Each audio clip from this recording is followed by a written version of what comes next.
हाँ चलिए देखिए, moment of inertia of disc कहते हैं। वैसे लास्ट क्लास में जो जो करवाए हैं उसको हम थोड़ा सा रिपीट कर देते हैं। एक रॉड है, एक रॉड है, रॉड का मिड पॉइंट से गुजरेगा अगर, तो ये होता है ml² / 12 एक्सिस। एक्सिस इस पे परपेंडिकुलर होना चाहिए। एंड के अबाउट गुजरेगा ml² / 3। ये सबसे स्टैंडर्ड रिजल्ट है रोटेशन में, एक्सिस उसके परपेंडिकुलर होना चाहिए। ठीक है, ये बताए थे। अच्छा अब बताओ, फिर आते हैं डिस्क पे। रॉड में बताइए, अगर ये रॉड है और एक्सिस रॉड के बीचों बीच गुजर रहा है तो कितना मोमेंट ऑफ इनर्शिया हो? परपेंडिकुलर नहीं है, जीरो, I0, क्योंकि मास इंटू डिस्टेंस का स्क्वायर। वो रॉड इतना थिन है कि एक्सिस से कुछ डिस्टेंस पे कोई मास है ही नहीं, सारा मास एक्सिस पे ही है, तो मोमेंट ऑफ इनर्शिया क्या हो गया? जीरो। ठीक है, हाँ ये दिया रहना चाहिए, ऑब्वियस है, थिन रॉड है। हाँ थिन रॉड नहीं होगा तब तो ये हो जाएगा कौन सा, अगर सही बात है, अगर मान लो ऐसा रहता, थोड़ा उसमें थिकनेस है, ध्यान दो, और ऐसा है, ध्यान दो। ओके,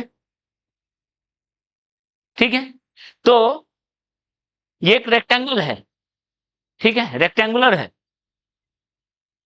ओके, तो रेक्टेंगुलर शीट का देखो, तो अगर हम फिर आते हैं डिस्क पे, कोई भी रेक्टेंगुलर शीट है, ये एल है, ये बी है।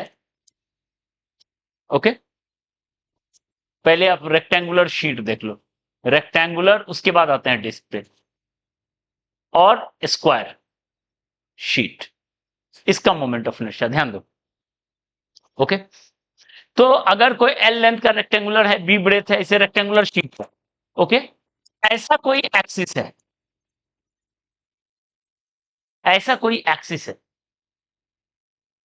ओके, तो ये देखो, एक तरह का ये रॉड है जो कि एल लेंथ वाले को कट कर रहा है, तो इसका मोमेंट ऑफ इनर्शिया हो गया ml² / 12। ठीक है, इसका मोमेंट ऑफ इनर्शिया हो गया ml² / 12। ओके, ऐसे कट कर रहा है, तो ये बी वाले को कट कर रहा है, तो इसका मोमेंट ऑफ इनर्शिया क्या होगा? mb² / 12। बी लेंथ को कट कर रहा है, जैसे एल लेंथ को कट कर रहा था तो ml²/12, बी लेंथ को कट कर रहा है तो mb²/12। तो बताओ ना, अगर हम ये ले लिए कुछ थिकनेस, मान लो टी थिकनेस है इसका, और टी को कट कर रहा है, तो कितना होना चाहिए? mt² / 12 होना चाहिए, होना चाहिए। अब यहां पर टी का वैल्यू क्या हो गया? जीरो, तो आई का वैल्यू क्या हो जाएगा? जीरो। इसलिए अगर थिन रॉड के अलोंग चल रहा है तो मोमेंट ऑफ इनर्शिया क्या होगा? जीरो। क्लियर है? क्लियर है? अच्छा, अब बताओ इस एक्सिस के बाद क्या होगा? आई, इस एक्सिस के बाद, जो दोनों के परपेंडिकुलर से, तो दोनों का सम बताए थे, परपेंडिकुलर एक्सिस थ्योरम, तो ये क्या होगा? ml² / 12 plus 12। ठीक है, mb²/12। क्लियर है? ओके, चलो अब यही चीज अगर हम स्क्वायर में आते हैं,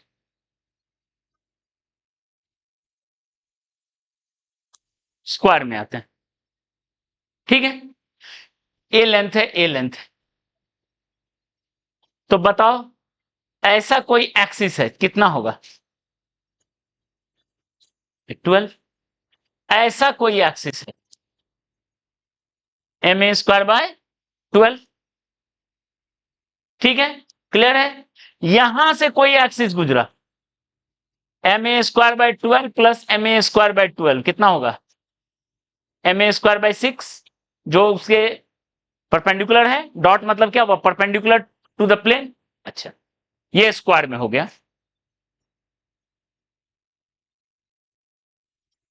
ओके, अब देखो, स्क्वायर में अगर लें,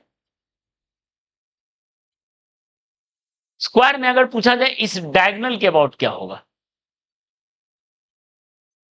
आई, इस डायगोनल के अबाउट क्या होगा, आई।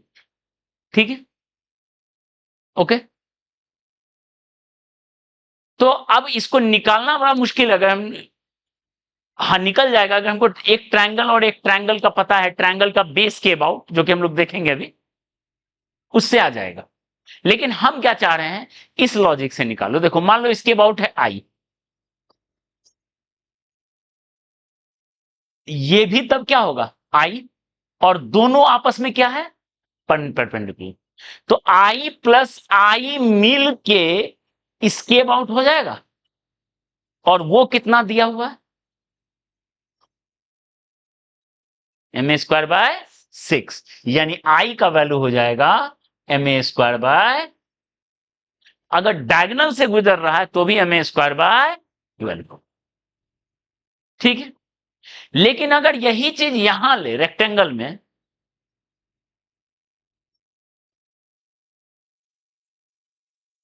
इसके अबाउट मान लेते हैं आई है, तो इसके अबाउट भी आई होगा, एकदम सिमेट्रिक डिस्ट्रीब्यूशन है। आई प्लस आई किसके बराबर होगा, आई प्लस आई किसके बराबर होगा,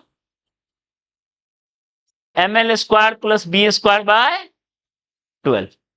तो यहां से आई लिख सकते हैं M A square, sorry M L square plus B square by 24, 2 से डिवाइड हो गया।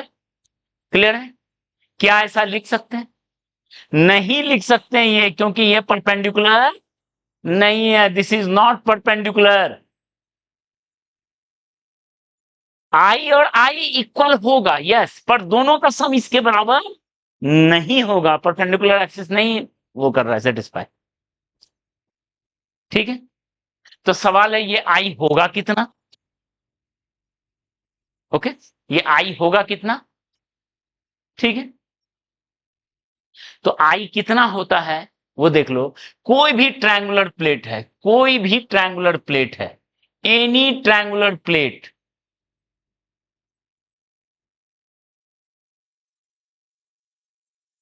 एनी ट्रायंगुलर प्लेट, ठीक है, अगर इसका हाइट h है,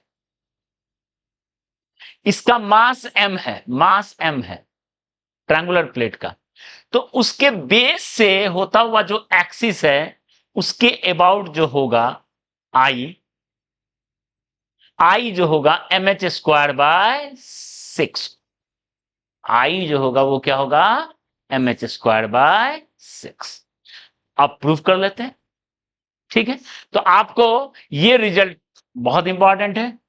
बाकी ये जो रिजल्ट है इसको भी अभी प्रूव कर लेंगे, इसको भी प्रूव कर लेंगे। ठीक है, हम रॉड के रिजेम्बलेंस से बता दिए, बाकी प्रूफ भी हो जाएगा बड़े आराम से।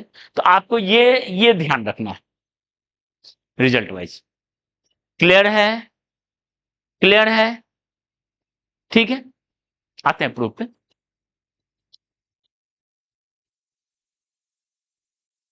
ठीक है, अभी प्रूफ पे आते हैं। रॉड का ये समझ में आया, ठीक है, रॉड का ये समझ में आया, ओके।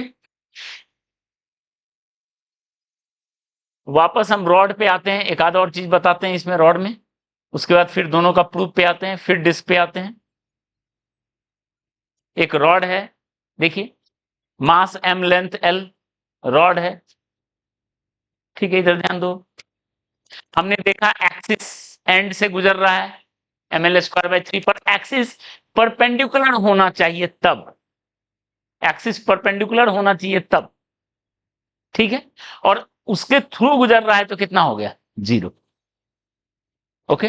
लेकिन मान लो कोई एक्सिस अगर थीटा एंगल बनाते हुए है रॉड के साथ, इसके अबाउट घूम रहा है, मतलब क्या हुआ, देखो जैसे सपोज ये एक रॉड है, ठीक है, ये पेन दो बाबू, ये एक रॉड है, ठीक है, या ये एक रॉड है, ये सोचो, और आपने ऐसा एक्सिस लिया, तब तो हो गया एम एल स्क्वायर बाय 3, हो गया।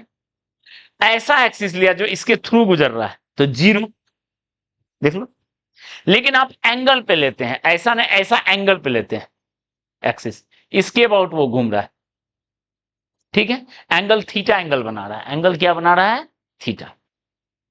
तब कितना होगा मोमेंट ऑफ इनर्शिया, ठीक है, तो मोमेंट ऑफ इनर्शिया इसका होगा ml² था एंड के अबाउट साइन स्क्वायर थीटा। अब सब रिजल्ट को एक एक करके प्रूफ कर लेते हैं, ये तो यहीं पे प्रूव हो जाएगा, वो भी प्रूव हो जाएगा आसानी से, ठीक है, क्लियर है, साइन स्क्वायर थीटा लग जाएगा, साइन स्क्वायर थीटा याद रहे। तो अब बताओ ना, यहां थीटा का वैल्यू 90 है क्या, इस एक्सिस के लिए थीटा का वैल्यू क्या है 90, तो साइन 90 क्या हो गया 1 ml²/3। यहां थीटा का वैल्यू क्या हो गया 0, साइन 0 0 खत्म, क्लियर है, क्लियर है ये, ठीक है। प्रूफ देखो यहां, इसका प्रूफ यहीं पे समझ लेते हैं तुरंत। एक्स पे dx लेंथ का लेंगे एलिमेंट, ठीक है, जैसे करते थे रॉड में, एक्सिस से हमेशा परपेंडिकुलर डिस्टेंस लेते हैं, ध्यान रहे। तो ये परपेंडिकुलर डिस्टेंस है, ये है परपेंडिकुलर डिस्टेंस, एक्स नहीं है परपेंडिकुलर डिस्टेंस। तो ये परपेंडिकुलर डिस्टेंस कितना है, एक्स साइन थीटा है क्या, देखो तो ये परपेंडिकुलर डिस्टेंस क्या है, एक्स साइन थीटा। तो बताओ स्मॉल मोमेंट ऑफ इनर्शिया जो लिखते थे lambda dx into x square लिखते थे, एक्स स्क्वायर की जगह क्या होगा, तो अब जो इंटीग्रेट करेंगे हम lambda dx into x square, तो एक साथ आ गया एक्स इनिशियल से एक्स फाइनल जो भी है, और बाहर क्या रह गया साइन स्क्वायर थीटा, तो सबके लिए कॉमन है। यानी इसका रिजल्ट आता था क्या, यानी ये रिजल्ट कितना आता था 1/3 ml² आता था। Moment of inertia last class में कैलकुलेट कर चुके हैं, उसमें क्या मल्टीप्लाई हो गया साइन स्क्वायर थीटा, ठीक है, ओके, चलिए।